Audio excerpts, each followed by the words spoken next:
찾는 여인. 우리가 지금 보고 있는 누가복음 15장은요, 우리에게 있어서 너무나 익숙하게 알려져 있는 세 가지 비유가 연속적으로 기록되어져 있습니다. 우리가 지난주에 봤던 3절에서 7절까지의 이야기는 잃어버린 한 마리의 양을 찾아 나서는 목자의 이야기였죠. 오늘 8절부터 10절까지의 이야기는요, 10개의 드라크마 가운데 하나를 잃어버린, 그래서 그 하나의 드라크마를 찾고 있는 여인의 모습이 기록되어 있습니다. 그리고 11절 이하부터 24절까지는 탕자의 비유라고 해서 떠나간 아들이 돌아오기를 애타게 기다리는 어떤 아버지의 모습이 그려지고 있죠. 자, 이 세 비유는 모두가 하나의 공통점을 가지고 있습니다. 그것은 잃은 것을 찾고 있다는 겁니다. 그리고 마침내 잃었던 것을 발견하게 되었다라는 그 이야기입니다. 자, 그러면은 이 세 비유는 그저 똑같은 진리를 강조하기 위해서 재차 반복해서 기록된 것일까요? 그건 아닙니다. 이 세 비유는 각각의 다른 독특성이 있고 특색을 갖고 있습니다. 이 세 비유는 잃어버린 영혼을 찾고 계신 하나님의 드라마를 각각 보완적으로 우리에게 제시해주고 있다는 얘기입니다.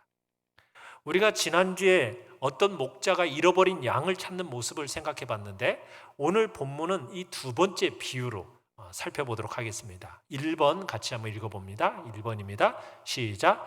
잃어버림의 동기와 범위. 자, 지난주에 잃어버린 양은요, 이 양은 자기 의도적인 선택에 의해서 길을 잃어버렸습니다. 자기가 선택해서 잃어버린 길이었어요. 그에 비해서 드라크마는요, 오늘 드라크마의 같은 경우에는 자기의 의사와 전혀 상관없이 잃어버려진 자리에 던지움을 당했다라는 사실입니다. 이 사실에서 우리가 첫 번째 차이점을 발견하게 되는데요, 양은 자기 선택에 의해서 목자를 떠났어요. 여러분, 이것이요, 어떻게 보면 오늘날 많은 사람들이 스스로 하나님을 떠난 것과 같은 모습입니다. 스스로 하나님을 거절합니다. 스스로 주의 진리를 거절합니다. 자기의 선택과 결단에 의해서 하나님을 떠나간 사람의 모습이 우리가 주변에서 얼마든지 목격할 수 있죠. 이들 가운데 적극적으로 어떻게 보면은 무신론자를 자처하는 사람들도 우리가 발견하게 됩니다. 의도적으로 진리의 복음을 거절하는 사람들이 있어요. 그런 사람들을 우리들이 주변에서 보게 됩니다. 그런데 이 드라크마는요, 이런 자의적인 행동과 상관없이 잃어버려졌어요. 그 자리에서, 그냥 잃어버려진 그 자리에서 삶을 시작하고 있는 겁니다. 그런데 이런 사람들이 또 의외로 많이 있습니다. 우리가 지난주에 본문의 배경을 1절, 2절에서 살펴봤었는데요, 예수님께서 세리와 죄인들과 함께 식탁에 앉으셔가지고 그들에게 진리를 이렇게 가르치면서 설명을 해주셨어요.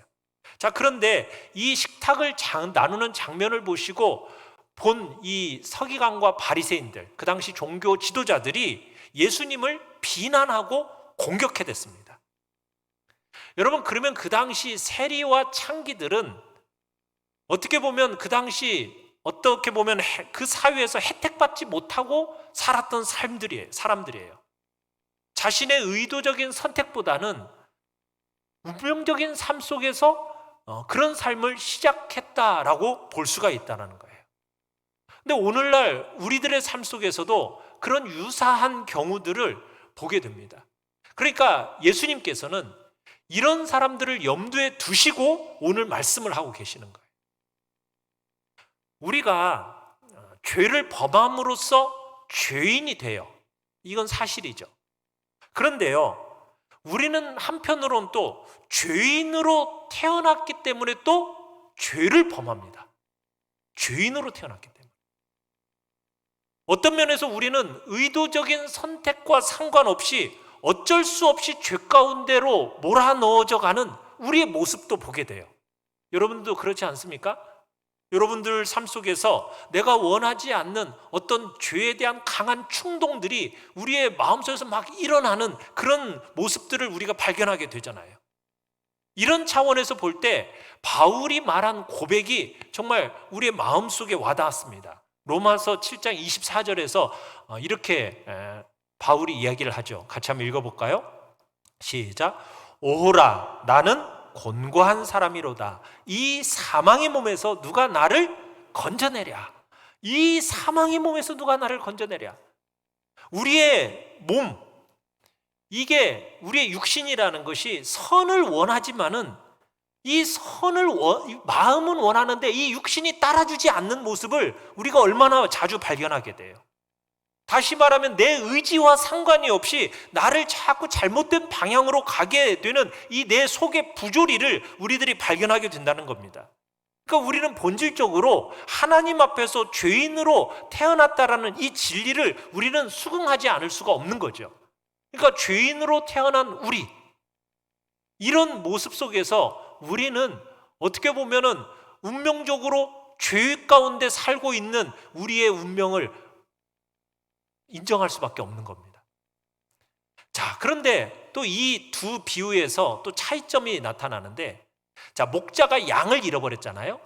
자, 그런데 이 양은 어디에서 방황하고 있었을까요? 먼 들에서 방황하고 있었을 걸로 여러분 그 이미지가 그려지지 않습니까?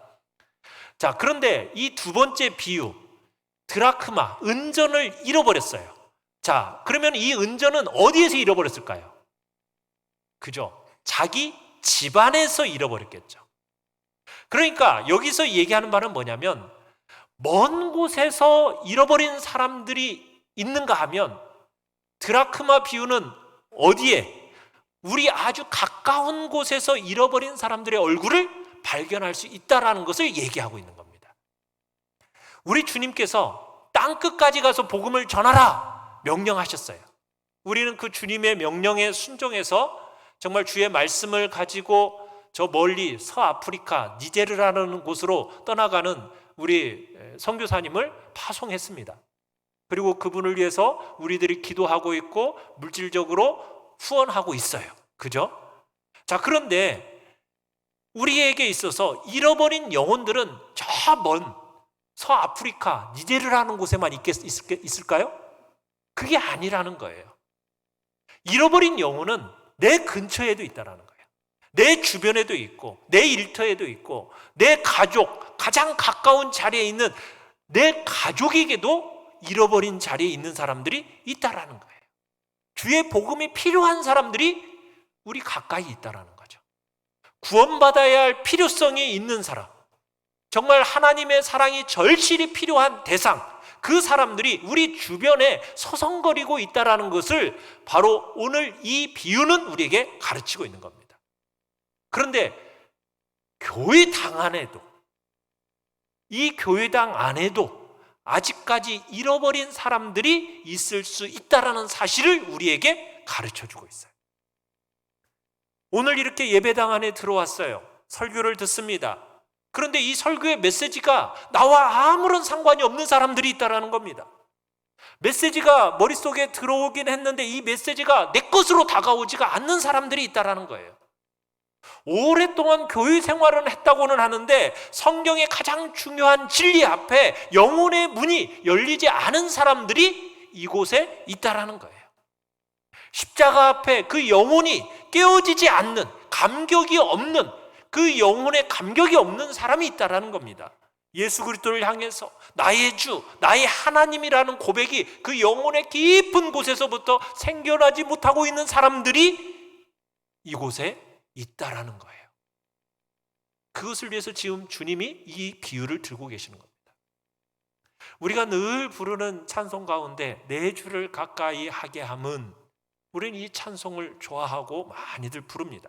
그래서 우리가 늘 주님께 가까이 나가기를 원해요. 그런데 주님께 가까이 나아간다고 하면서도 주님을 붙들지 못하는 사람들이 의외로 많이 있습니다. 교회에 출석도 합니다. 정말 찬송도 부릅니다. 기도도 합니다. 헌금도 합니다. 설교도 듣습니다. 그런데도 불구하고 예수 그리스도가 나의 주인이라는 고백이 되어지지 않다면 여러분, 이건 아무 의미가 없는 거예요. 사랑하는 성도 여러분, 여러분에게 있어서 예수 그리스도는 여러분의 구주이시며 주님이십니까? 아멘? 여러분, 교회에 출석하면서도 아직까지도 잃어버린 영혼들 있다라는 거예요. 예수님께서 이 드라크마의 비유를 통해서 정말 얘기하고 계시는 거예요. 앞에 그냥 하나의 비유로 만족하지 않으시고 이 두 번째 비유를 말씀하시는 이유가 바로 여기에 잃어버린 영혼이 있을 수가 있기 때문에 주님이 이 비유로 말씀하시는 것이에요. 그래서 여러분, 우리는 생각해야 돼요. 질문 던져야 돼요. 나는 과연 구원을 받았는가? 나는 참으로 거듭났는가? 내 영혼이 여러분, 성경의 근원적인 메시지 앞에서 부딪혀서 정말 십자가 앞에 무릎 꿇고 예수 그리스도를 나의 구주요 나의 주님으로 받아들인 체험이 있는가? 여러분, 아직까지도 이런 체험이 없는 사람들을 위해서 주님께서는 지금 이 잃은 드라크마의 비유를 시작하고 계시는 겁니다. 2번 같이 한번 읽어볼까요? 2번입니다. 시작. 잃어버림을 자각하지 못하. 자, 오늘 본문을 통해서 잃어버린 나를 찾고 계시는 하나님의 놀라운 사랑을 우리가 확인하게 됩니다. 자, 이 드라크마는요, 잃어버려진 자리에 지금 놓여 있어요. 그런데 이 두 번째 비유에서 잃어버렸다라는 사실을 강조할 때 또 하나의 독특성이 있는데, 이 드라크마가 잃어버려졌다라는 사실, 그런데 자신은 잃어버려졌다는 사실을 깨닫지를 못하고 있다는 거예요. 내가 잃어버려진 존재라는 것을 깨닫지를 못한다는 거예요. 양들은요, 자기가 막 방황하면서 자기 목자의 이름을 막 힘을 다해 불렀을 거예요. 그리고 상처를 입으면 상처를 견디다 못해서 자기 집을 정말 목 놓아서 아마 찾았을 것입니다. 그런데 이 은전의 경우, 드라크마의 경우 같은 경우는 달라요. 이 드라크마는 잃어버려졌어요. 그랬는데 자기가 잃어버려졌다라는 사실조차 깨닫지를 못하고 있다는 거예요. 아마 집 마루 어느 구석텅 위에 떨어져 있었을 거예요. 이 은전이 자기의 여주인의 아마 지갑에서 속에 있는 것보다도 그 마루 밑, 지금 어느 구석에 묻혀 있는 그 먼지 속에 있는데, 그 먼지 속에 있는 것을 자신의 당연한 삶의 자리라고 그냥 그 자리에 그대로 머물러 있을지도 모른다라는 거예요. 여러분, 이게요, 인간 존재의 비극입니다. 내가 구원받지 못한 자리에 있으면서도요, 그 사실을 깨닫지를 못해요. 그런 사람들이 많다는 거예요. 아니, 내게 구원이 필요하다라는 사실조차 인지를 못해요. 내게 하나님이 필요하다라는 사실조차, 예수 그리스도가 내게 필요하다라는 사실조차, 내게 중생이 필요하고 거듭남이 필요하다라는 이 영적인 이유조차 깨닫지 못하는 사람들이 많다는 거예요. 초대교회의 오순절 광장에 여러분, 성령께서 임하셨고, 그리고 많은 사람들이 베드로의 설교를 들었습니다. 그 베드로의 설교를 듣고 사람들이 질문을 던졌어요. 무슨 질문을 던졌습니까? 우리가 어찌할꼬? 고민하면서 이 질문을 던졌어요. 자, 그런데 우리는 설교를 듣고 여러분, 우리는 어찌할꼬라는 여러분 고민을 해보십니까? 그런 고민들을 하지 않는다라는 거예요. 이게 지금 우리의 안타까움입니다. 그저 좋은 찬송 듣고 좋은 설교 듣고 그리고 돌아가면 그만인 경우가 많더라는 거예요. 사랑하는 성도 여러분, 이런 드라크마의 비유에서 나타나는 비극은요, 마땅히 있어야 할 자리에 있지 못했다라는 것, 이게 비극인 거예요. 하나님과 먼 자리에 있습니다. 예수 그리스도를 알지 못합니다. 내 영혼이 잃어버린 자리에 놓여져 있는데, 자기가 방황하고 있는데 그 방황을 당연한 것으로 오해하고 있다는 거예요. 여러분, 이게 무서운 착각이라는 것을 기억하시길 바라요. 이게 드라크마의 비극입니다. 사랑하는 성도 여러분, 여러분의 삶의 자리를 한번 이 말씀 앞에서 확인해 보시기를 바랍니다. 여러분은 어디에 계십니까? 드라크마는 잃어버려졌어요. 그렇지만 다행인 건 뭔지 아세요? 잊혀지지는 않았다라는 게 다행입니다. 요즘 10원짜리 잊어버리고서는 누가 찾는 사람 없죠. 500원짜리도 안 찾는 것 같아요, 요즘 시대는. 그런데 다행인 건 뭐냐면은 잃어버려졌는데 뭐예요? 찾고 있다라는 게 은혜예요. 찾고 있다라는 게. 이 여인이 몇 개의 드라크마를 소유하고 있다고 그랬어요? 10개의 드라크마예요. 그 중에 하나를 잃어버렸어요. 자, 그런데 이 드라크마를 잃어버렸지만 잊혀지지 않은 이 다행스러움. 자, 우리가 잃어버려진 자리에 놓여져 있어요. 그런데 놀라운 사실은 뭐예요? 잃어버려진 나를 잊지 않은 이가 있다라는 사실이에요. 여러분, 여기에 하나님의 사랑이 있습니다. 여러분, 하나님이 우리를 사랑하시는데 우리를 잊지 않으세요. 그 내용이, 하나님의 선언이 이사야 49장 15절에서 이야기를 하고 있습니다. 우리 같이 한번 읽어볼까요? 시작. 여인이 어찌 그 젖먹는 자식을 잊겠으며 자기 태선한 아들을 긍휼히 여기지 않겠느냐. 그들은 혹시 잊을지라도 나는 너를 잊지 아니할 것이라. 사랑하는 성도 여러분, 자식을 잊어버리는 어머니가 있어요, 없어요? 없어요. 그런데요, 혹여나 엄마가 자식을 잊어버린다 할지라도 누구는, 하나님은 우리를 잊지 않으신다라고 선언하고 계세요. 이게 하나님의 심정이며 하나님의 사랑입니다. 그래서 우리를 향하신 이 하나님의 다가오심이 시작되었던 거예요. 여러분, 그 말씀을 우리에게 보여주고 있는 겁니다. 3번을 같이 한번 읽어보겠습니다. 3번 시작. 찾음의 기쁨. 자, 첫 번째 비유보다도요, 찾는 상황이 훨씬 더 구체적으로 묘사가 되고 있어요. 자, 이 여자가 지금 8절을 가보시면은, 자, 뭘 켜고 지금 찾고 있어요? 등불을 켜고 찾고 있어요. 왜 등불이 필요해요? 내가 있는 곳이 어떤 곳이기 때문에? 어두운 곳이니까. 내 삶의 자리가 어두움이라는 사실을 보여주고 있는 겁니다. 그리고 뭐가 필요해요? 빛이 필요한 거예요. 그럼 무엇이 빛입니까? 자, 요한복음 1장 9절 같이 한번 읽어볼까요? 시작. 참 빛, 곧 세상에 와서 각 사람에게 비추는 빛이 있었나니. 여러분, 이 참 빛이 무엇입니까? 누구입니까? 예수 그리스도입니다. 예수님은 세상의 빛이시며 우리 개인의 빛이 되십니다. 그분은 여러분의 빛이 되십니다. 그분이 여러분을 향해서 다가오고 계시고 여러분을 찾고 계십니다.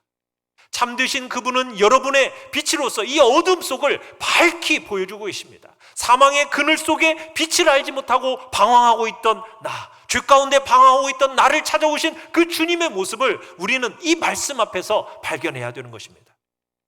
자, 이 여인이 드라크마를 찾기 위해서 또 무슨 일을 하고 있습니까? 우리 8절을 다시 한번 읽어볼까요? 8절 시작.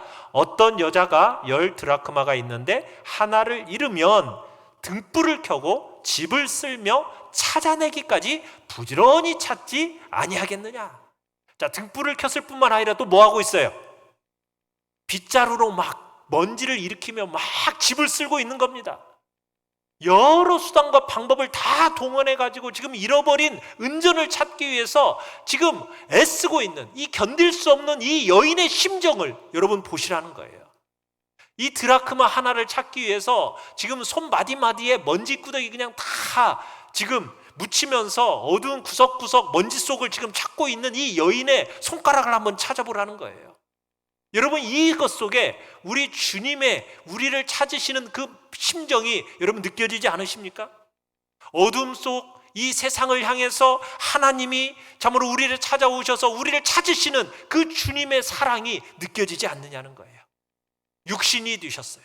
하나님이 육신이 되셔서 인간의 몸으로 이 땅에 오셔서 우리 가운데 찾아오셔서 이 어둠 속에서, 이 먼지 속에서, 이 삶의 부조리 속에서, 이 절망 속에서 그분이 뛰어들어서 우리를 찾고 계시는 겁니다. 그분은 오늘 이 순간에도 찾고 계십니다. 여러분, 그런데 이 잃어버린 드라크마를 우리가 지난주에도 양 한 마리를 이야기할 때도 그냥 어떤 양, 이게 아니었어요. 그 양이라고 했죠. 마찬가지로 9절에서도 잃은 드라크마, 우리 성경은 이렇게 되어 있는데 영어 성경에는 잃은 그 드라크마 해가지고 딱 지정해 놓고 있어요. 그러니까 뭐냐면 잃어버린 바로 그 드라크마. 내가 500원짜리 하나 잊어버렸는데 500원짜리 하나 다른 데서 찾는 것으로 대치되는 그런 만족스러움이 아닙니다. 그냥 숫자를 채우는 것으로 만족되는 게 아니에요. 목자가 잃어버린 양을 찾았을 때도 마찬가지인 것처럼 여인이 그 잃어버린 그 드라크마를, 그 드라크마, 특별한 의미가 담겨 있는 그 드라크마를 찾고 있다는 사실을 보셔야 돼요. 왜냐하면 여러분, 이 드라크마가 왜 이렇게 애정이 그렇게 강조되고 있느냐면 그 당시 유대인들이요, 결혼을 하잖아요. 그러면 결혼을 하면은 신랑이 신부에게 목걸이 하나를 선물했어요. 근데 이 목걸이가 어떤 목걸이냐? 드라크마 10개를 이렇게 묶어가지고 줄로 꿰어서 연결시켜서 목걸이를 만든 그 목걸이에요. 그 목걸이를 신부의 목에 걸어준 거예요. 자, 그런데 그 중에 하나를 잃어버린 거예요. 여러분, 그러니 그 드라크마가 의미가 있어요, 없어요? 의미가 굉장히 큰 거죠. 이 드라크마가 만들어진 이 목걸이 안에는 계약이 들어있는 거예요. 결혼 계약이라는 계약이 들어있는 거예요. 그러니 이 드라크마를 잊을 수가 있어요, 없어요? 잊을 수가 없는 거예요. 마찬가지예요. 하나님께서 여러분을 창조하셨을 때, 아니 창세 이전에 하나님은 우리를 사랑하셨습니다. 그 사랑으로 우리를 만드셨을 때 우리는요, 잊어버릴 수 있는 대상이 아니라는 거예요. 누구로도, 다른 누구로도 대치될 수 없는 바로 그 존재가 여러분이라는 사실입니다. 하나님은 개인적으로 여러분을 사랑하시고 여러분에게 다가오셨던 거예요. 바로 그 드라크마가 당신을 찾으시는, 여러분을 찾기 위해서 하나님이 그렇게 간절함으로 찾기 위해서 이 땅에 그 먼지구덩이 속으로 들어오셨던 거예요. 본문의 비유가 바로 우리에게 이 메시지를 전달하고 있는 겁니다. 그러다가 드디어 어떻게 됐어요? 찾았습니다. 드디어 잃어버린 그 드라크마 발견했습니다. 자, 여러분, 이 발견한 이 여인의 터지는 듯한 그 감회 속에서 유쳐진 그 메시지 한번 우리 같이 한번 읽어볼까요? 9절 읽어봅니다. 시작. 또 찾아낸즉 벗과 이웃을 불러 모으고 말하되 나와 함께 즐기자. 잃은 드라크마를 찾아내었노라 하리라. 여러분, 이 말씀에서 찾아내었노라, 여러분, 이 말은요 아주 유명한 말이에요. 헬라어로, 히랍어로 유레카라는 뜻이에요. 유레카. 여러분, 이 단어와 이 단어로 상관되는 굉장히 유명한 일화가 하나가 있어요. 유레카라는, 혹시 들어보셨어요? 아르키메데스라는 사람을 들어보셨습니까? 이 아르키메데스라는 사람은 주전 3세기에 굉장히 유명한 정말 철학자예요. 이 사람이 공중 목욕탕에서 목욕을 하다가 원리를 하나 발견했죠. 아르키메데스라는 원리를, 진리를 하나를 딱 발견하게 됐어요. 자, 그러니까 이 사람이 그 진리를 발견하고 나서 어떻게 했어요? 벌거벗은 몸으로 그냥 막 뛰쳐나가가지고 유레카 찾았다, 발견했다 그러면서 외쳤던 단어가 유레카예요. 그런데 이 유레카라는 단어가 어디에 쓰여졌다고요? 지금 여기 잃어버린 드라크마를 찾은 이 여인의 감격 속에서 찾았다, 내가 찾았다, 그 잃어버린 드라크마를 내가 찾았다, 유레카 하면서 지금 외쳐대고 있는 거예요. 여러분, 잃어버린 한 영혼이 주님 앞에 들어오는 이 순간 터지는 메시지가 뭐라고요? 찾았다, 유레카, 하나님의 말씀이에요. 내 잃어버린 자식을 찾았다, 내 잃어버린 영혼을 찾았다. 여기에 찾음에 대한 감격의 메시지를 우리가 확인하게 되는 것입니다. 여러분, 이 첫 번째 비유가 이 찾았을 때 기쁨을 회고하는 장면이 좀 10절을 보시면 좀 다르게 좀 표현되어 있는데 10절 같이 한번 읽어볼까요? 시작. 내가 너희에게 이르노니 이와 같이 죄인 한 사람이 회개하면 하나님의 사자들 앞에 기쁨이 되느니라. 자, 첫 번째 비유에서는 여러분 7절에 가보면 목자가 양을 찾았을 때는 그냥 막연히 하늘의 기쁨이라고 기록이 되어 있어요. 자, 그런데 두 번째 비유에서는 보다 구체적인 기쁨이 지적되고 있죠. 누구 앞에서 기쁨이 된다라고 얘기하고 있습니까? 하나님의 사자들 앞에 기쁨이 된다. 여러분, 이 하나님의 사자가 누구예요? 천사들을 얘기하죠. 여러분, 잃어버린 죄인 하나가 돌아오잖아요. 어느 사람이 예수님을 믿고 하나님의 사람으로 거듭나게 되잖아요. 그러면 누가 제일 먼저 기뻐한다고요? 하나님의 사자들인 천사들이 제일 먼저 기뻐한대요. 왜 그럴까요? 자, 그 이유를 우리가 베드로전서 1장에서 한번 찾아보겠습니다. 베드로전서 1장 8절로 11절 우리 천천히 같이 한번 읽어보겠습니다. 시작. 예수를 너희가 보지 못하였으나 사랑하는도다. 이제도 보지 못하나 믿고 말할 수 없는 영광스러운 즐거움으로 기뻐하니 믿음의 결국 곧 영혼의 구원을 받음이라. 이 구원에 대하여는 너희에게 임할 은혜를 예언하던 선지자들이 연구하고 부지런히 살펴서 자기 속에 계신 그리스도의 영이 그 받으실 고난과 후에 받으실 영광을 미리 증언하여 누구를 또는 어떠한 때를 지시하시는지 상고하니라. 자, 여기서 믿음의 결국 곧 영혼의 구원을 받음이라 이렇게 표현하고 있어요. 무슨 얘기입니까?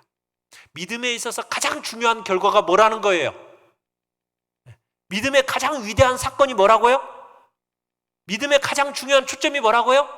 영혼의 구원받음이라는 거예요. 영혼 구원이에요. 사랑하는 성도 여러분, 이 영혼 구원에 대한 확신이 없다면 여러분 교회에 나오는 이 모든 게 헛된 일입니다. 여러분, 이 말씀 앞에 여러분의 대답은 무엇입니까? 사랑하는 성도 여러분, 여러분은 여러분의 그 영혼 구원에 대해서 확신이 있으십니까? 확신이 있으세요? 하나님, 나를 구원하시니 감사합니다. 여러분, 이 고백이 여러분의 가슴에서부터 흘러나오고 계십니까? 여러분, 여기서부터 신앙생활이 출발하는 거예요. 신앙생활의 출발점은 여기서부터입니다. 내가 받은 구원에 대한 감사와 감격에서부터 출발하는 거예요. 이게 신앙생활의 가장 중요한 동기입니다. 이 구원의 복음은 여러분 구약의 선지자들 통해서 우리에게 전파되었다. 지금 말씀이 기록하고 있어요. 그들은 이 진리를 연구하다가 성령의 감동하심을 받아서 예수를 통해서 우리에게 다가오는 그 구원의 메시지를 선포했던 겁니다. 자, 그리고 나서 12절, 베드로전서 1장 12절 또 한번 읽어보겠습니다. 시작. 이 섬긴 바가 자기를 위한 것이 아니요 너희를 위한 것임이 계시로 알게 되었으니 이것은 하늘로부터 보내신 성령을 힘입어 복음을 전하는 자들로 이제 너희에게 알린 것이요 천사들도 살펴보기를 원하는 것이니라. 자, 복음을 전하는 사람들이 이 구원의 소식이 우리에게 전해졌어요. 자, 그런데 이 말씀 마지막에 누구도 보기를 원한다고 기록되어 있어요? 천사들도 보기를 원한다 이렇게 기록되어 있어요. 그러면 왜 이 말씀이 첨부되었겠어요? 천사라는 존재들은 하나님의 보좌를 옹이하는 존재들입니다. 하나님의 심부름꾼이에요. 여러분, 천사들은 누구보다도 하나님의 마음을 잘 아는 거예요. 보통 청지기들, 하나님 어떤 사람의 심부름을 하고 그 사람을 섬기는 사람들이 그 사람의 마음을 누구보다도 잘 알게 되잖아요. 그만큼 천사들은 하나님의 마음을 아는 거예요. 천사들은 하나님이 뭘 가장 기뻐하시는지를 아는 거예요. 하나님이 뭘 가장 기뻐하실까요? 하나님의 최대한의 기쁨이 뭘까요? 그게 뭐라고요? 잃어버린 영혼이 구원받는 거라는 거예요. 그래서 천사들이 이 지구를 지켜보고 있어요. 지켜보고 있다가 어떤 사람이 누군가를 만나가지고 성경책을 딱 펼쳐가지고 하나님의 사랑을 막 얘기해 주니까 막 복음을 전하니까 이 사람이 복음을 통해서 진리를 깨닫고서는 아 그래 내가 예수님을 믿어야겠어요. 내가 예수님을 구주로 영접해야 되겠어요. 이제 하나님을 믿어야겠어요. 이렇게 마음의 생각을 가지고 예수님을 마음속으로 정말 영접하면서 하나님께로 돌아오는 바로 그 순간 누가 그렇게 기뻐한다라는 거예요? 천사들이 그렇게 기뻐한다라는 거예요. 왜? 천사들은 하나님의 심정을 알기 때문에. 야, 우리 하나님이 얼마나 기뻐하실까? 하나님의 가장 커다란 기쁨의 상권이 일어나는 장면을 보고서는 천사들이 기뻐 외친다는 거예요. 뭐라고요? 찾았다. 우리 하나님이 기뻐하실 거야 하면서 천사들이 이 기쁨이 정말 하늘 거리에 열광스러운 희열과 기쁨을 가져다 주는 위대한 광경을 만들어낸다는 거예요. 사랑하는 성도 여러분, 여러분 이 하나님의 기쁨을 아십니까?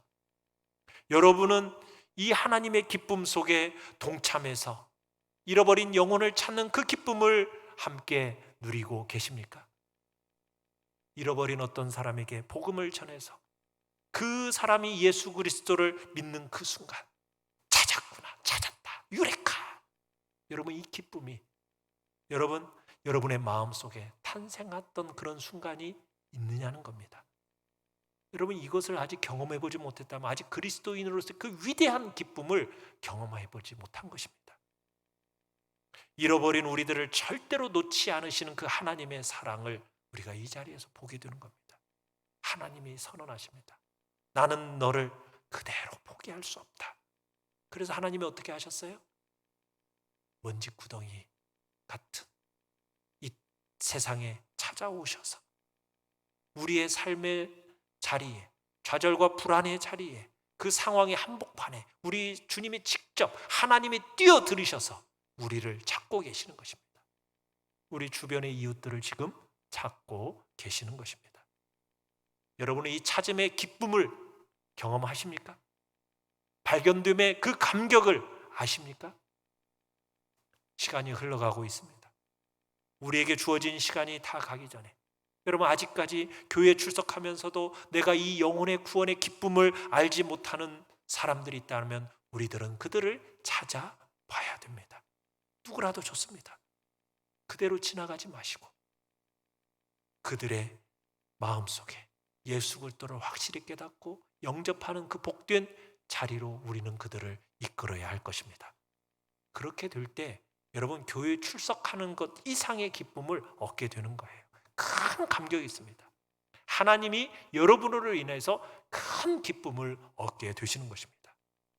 내가 구원받을 때 내가 기뻐하는 것 이상으로 주님이 이 기쁨을 누리하고 싶어 하십니다. 하나님은 여러분을 찾고 계십니다. 아직까지 이 구원의 확신이 없는 분이라면 여러분 이 순간 예수 그리스도를 나의 구세주요 주인으로 받아들이시길 바랍니다. 초청하여 받아들이십시오. 이 드라크마는 한 일이 아무것도 없어요. 그죠? 그냥 여주인이 잃어버린 드라크마를 손끝을 딱 대었을 때 그 손길만 거절하지 않으면 돼요. 그냥 거절만 하지 마시고 예수 그리스도를 받아들이십시오. 그분의 사랑을 받아들이십시오. 그 순간 하나님의 그 위대한 계획을 여러분들이 받아들이게 될 것이고 그 순간 여러분은 찾음받은 기쁨을 누리게 될 것입니다. 하나님을 아버지로 알게 되는 그 기쁨 속에서 살아가게 될 것입니다. 여기 구원받은 사실로 인하여서 기쁨을 누린 여러분의 마음속에 기쁨이 있는 분이 계십니까? 그렇다면 이제는 여러분 주변에서 그 기뻐하실 기쁨을 바라보면서 하나님이 기뻐하실 그 기쁨을 바라보면서 이제는 이웃들을 찾아 나서는 자리에 여러분들이 있기를 간절히 바랍니다. 우리 주님은 찾고 계십니다. 어서 돌아오라. 주님